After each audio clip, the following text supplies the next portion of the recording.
Piştî îtiraza Partiya Dad û Pêşvebirinê Komîsyona Bilîntiya Hilbijartinên Tirkiye biryara dubarekirina hilbijartinên şaredariya bajarê mezin a İstanbulê da. Beramberî vê biryarê Partiya Komariya Gel xwest ku li hemî İstanbul û navçeyên wê hilbijartin werin nûkirin. Lê YSK ev îtiraza CHP red kir. Nêzîkî 10 milyon û 500 hezar İstanbulî careke din dê ji bo berbijarên şaredariyê di 23 Haziranê biçin ser sindokan.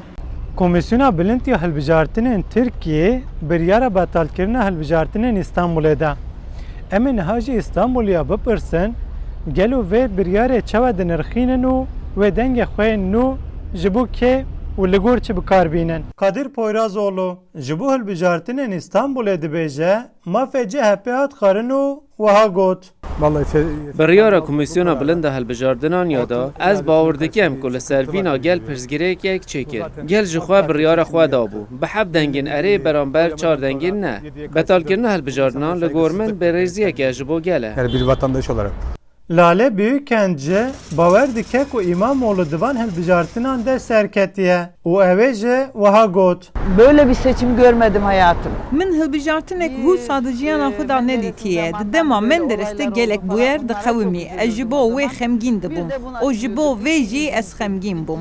Ez bawer dikim ku biryara YSK xelet e. Ji ber ku İmamoğlu xezinç kir. Ewan ji ber ku sextekariyê bikin, tiştên ji destên wan hat kirin. Ez ê birik biçim ser sandokê. Bi xeyidandinê em ê derfetê bidin wan. Laliyeke din İstanbulî ji bo dubarekirina hilbijartinan dibêjin çima tenê li bajarê mezin hilbijartin têne kirin. Dîsa hin hilbijer bawer dikin ku biryara YSK rast e. Şener Tekinê AKP'yî vê biryarê wiha şîrove dike. Li gorî min biryareke di cih da ye. Ez nizanim encam dê çawa be. Lê ez bawer dikim ku biryara YSK biryarek rast e. Ez hêvî dikim ku ji bo İstanbulê biryarek xêrê be.